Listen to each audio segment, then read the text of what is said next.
What is going on, guys? Welcome back. Doug Flutie's Maximum Football, continuing the Maryland Mingos dynasty. And as you can see, MYLES JESSEL is slipped completely into yellow here.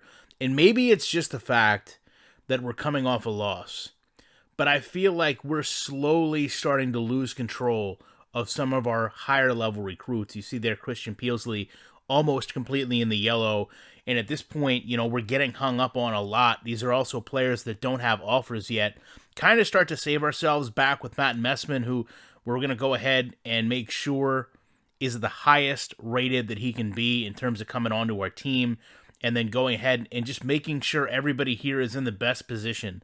I think at this point, I'm pretty much coming to the realization that even though I've spent a lot of time every week trying to build a rapport with these players and trying to make sure that we're in the best position to get these players, some of them are just not going to end up with our team.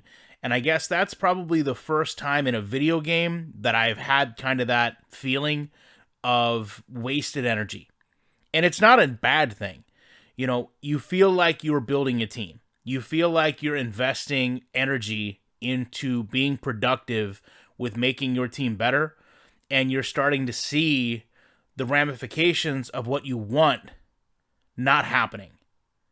So it's satisfying from a gaming perspective, but from a team building perspective, you know, when you look at a player like there with Duran Crank, who's got, 7 offers on the table, the likelihood of him signing with us, unless we completely start to turn things around and win, is going to be, I don't want to say slim to none, but it seems like we're not presenting the best option, especially when we can sit here and sell ourselves to the prospects all day long.